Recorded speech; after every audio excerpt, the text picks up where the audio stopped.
Le bonheur est-il une affaire purement personnelle? C'est une question qui hante l'esprit de quiconque s'aventure dans l'étude des philosophies et des systèmes de croyances. Il semble exister autant de chemins vers la félicité qu'il y a d'individus. Et pourtant, la définition même de ce qu'est une vie réussie semble souvent nous être imposée de l'extérieur. Les conseils conventionnels pour mener une existence heureuse gravitent presque toujours autour du même noyau. Cultiver un cercle social solide, trouver le partenaire idéal, fonder une famille et s'investir dans une carrière stable garantissant la sécurité financière nécessaire à ce mode de vie.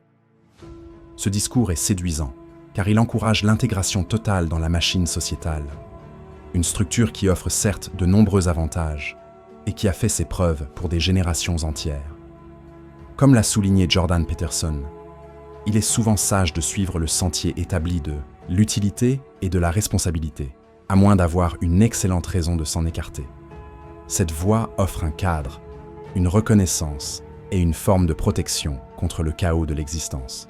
Pourtant, dans l'arène de la pensée, de nombreux philosophes ont choisi d'être des marginaux.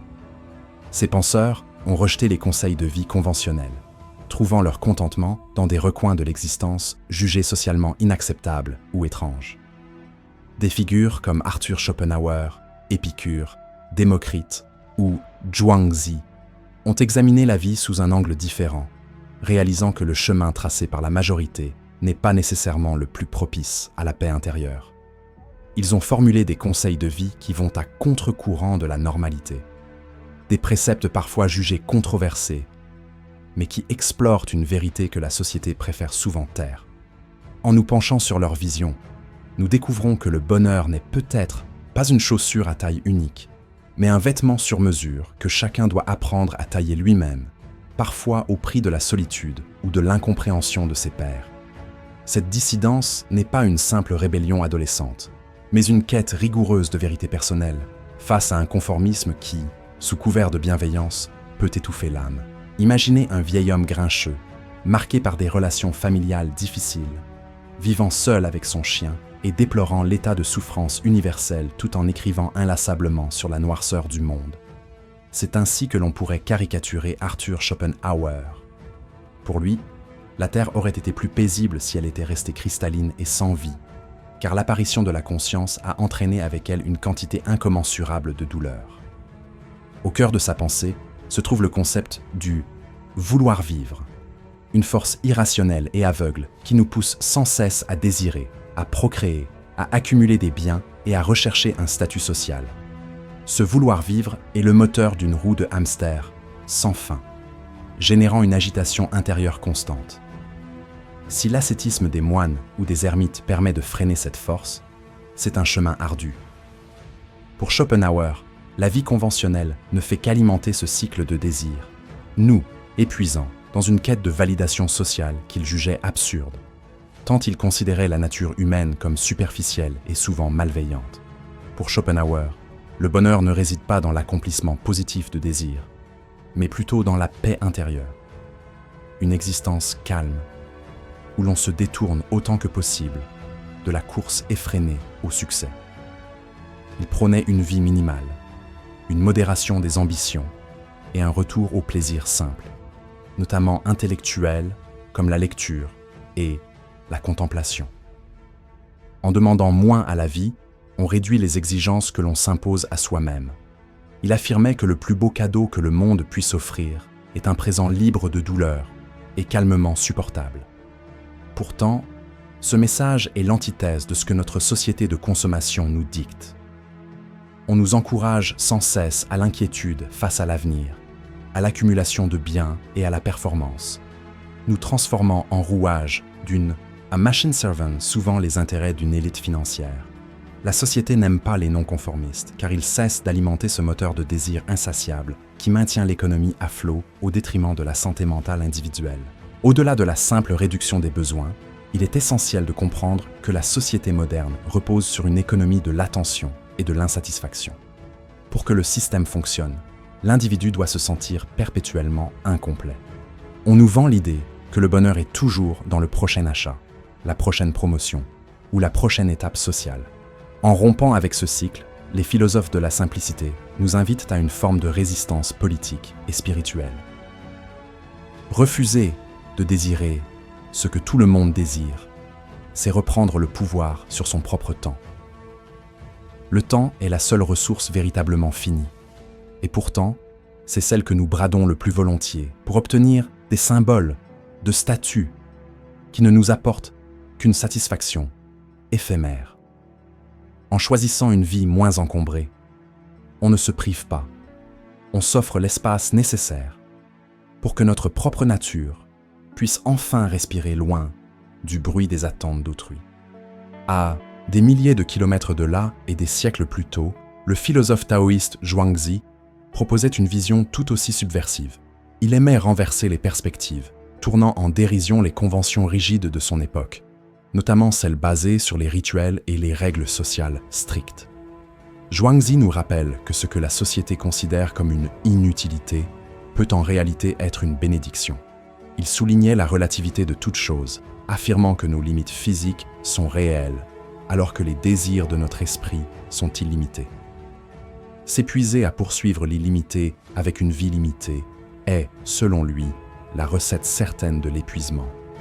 Aujourd'hui, cette analyse résonne avec une force particulière dans ce que le philosophe Byung-Chul Han appelle la société de la performance, où les individus s'auto-exploitent jusqu'au burn-out pour atteindre des standards inaccessibles, croyant être libres, alors qu'ils sont leurs propres contremaîtres. La solution proposée par Zhuangzi est de ne jamais mordre plus que ce que l'on peut mâcher.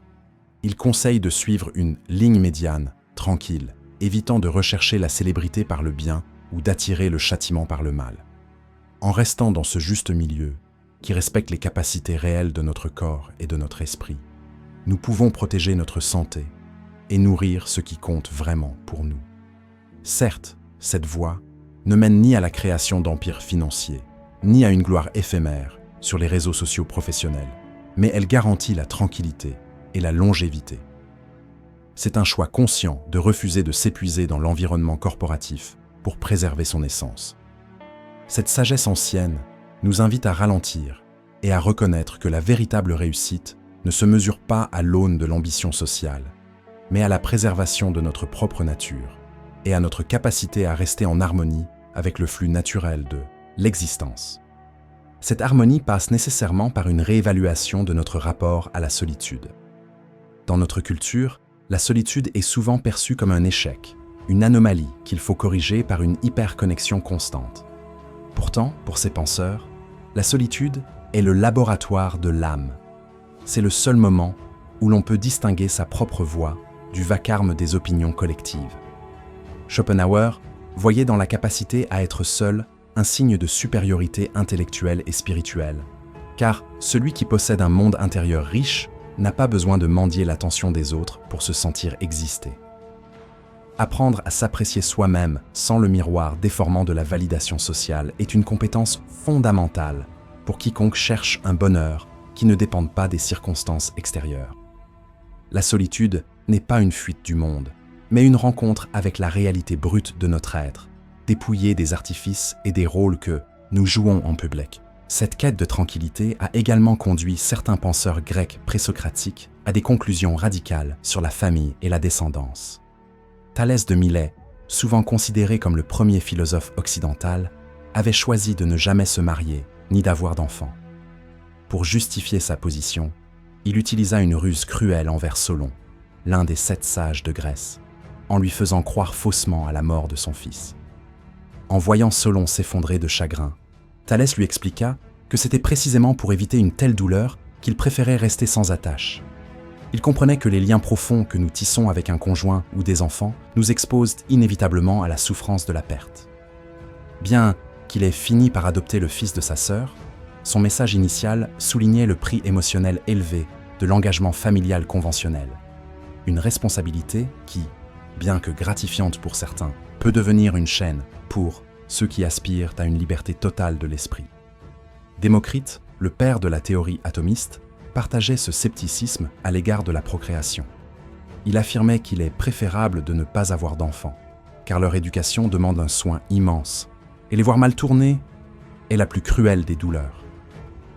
Pour un philosophe dont la vie est dédiée à l'observation silencieuse, à l'étude et à la réflexion, les exigences de la parentalité peuvent sembler incompatibles avec la quête de vérité.